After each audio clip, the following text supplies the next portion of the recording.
اللہ رب العزت سے عرض کی کہ اے میرے پروردگار تو یوں کہتا ہے کہ حضرت ابراہیم علیہ السلام تو میرا خلیل ہے اور میرا دوست ہے، تو اے میرے پروردگار فرشتے عرض کرتے ہیں کہ اے پروردگار حضرت ابراہیم علیہ السلام کے دل میں تو محبت تجھ سے زیادہ ان کی اولاد اسماعیل علیہ السلام کی محبت ہے۔ سچا خلیل وہی ہو سکتا ہے، سچا دوست تو اے میرے پروردگار وہی ہو سکتا ہے جس کے دل میں صرف اور صرف تیری محبت ہو۔ یہ حضرت ابراہیم علیہ السلام کے دل میں تو اولاد کی محبت زیادہ ہے، اے اللہ تعالی حضرت ابراہیم علیہ السلام کے دل میں تمہاری محبت زیادہ نہیں ہے۔ اب اللہ تعالیٰ کے حکم سے فرشتوں کو بتانے کے لیے اللہ تعالیٰ نے حضرت ابراہیم علیہ السلام کا امتحان لیا، چونکہ 90 سال گزرنے کے بعد اللہ تعالیٰ نے حضرت ابراہیم علیہ السلام کو اولاد عطا فرمائی تھی۔ اولاد عطا کرنے کے بعد حضرت ابراہیم علیہ السلام اپنی اولاد کو جنگل میں چھوڑ آتے ہیں۔ کئی سال گزرنے کے بعد پھر سے جب حضرت ابراہیم علیہ السلام اور حضرت اسماعیل علیہ السلام کی ملاقات ہوتی ہے،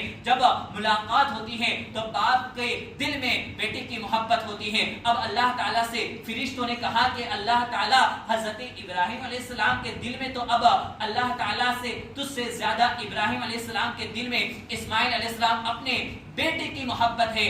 اللہ تعالیٰ نے اب یہاں پر حضرت ابراہیم علیہ السلام کا امتحان لینا چاہا، وہ امتحان کہ جب 8ویں ذی الحجہ کو اللہ تعالیٰ نے حضرت ابراہیم علیہ السلام کو ایک خواب دکھایا اور یوں خواب دکھایا کہ اے ابراہیم تم اپنے سب سے قیمتی اور سب سے پیاری چیز کی قربانی کرو، وہی قربانی کرو۔ تو اللہ تعالیٰ نے جب اللہ تعالیٰ نے حضرت ابراہیم علیہ السلام کو یہ خواب دکھایا کہ اب کون سی قربانی کی جائے، یوم تربیہ 8ویں ذی الحجہ کو کہا جاتا ہے۔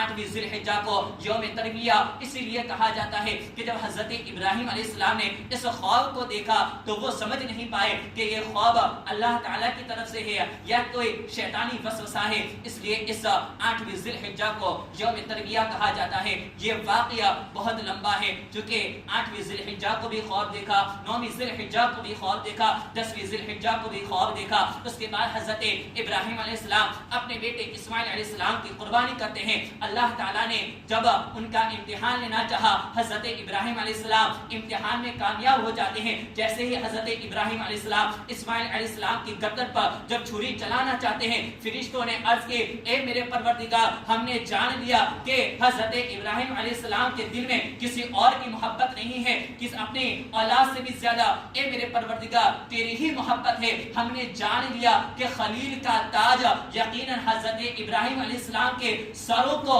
زیب دیتا ہے۔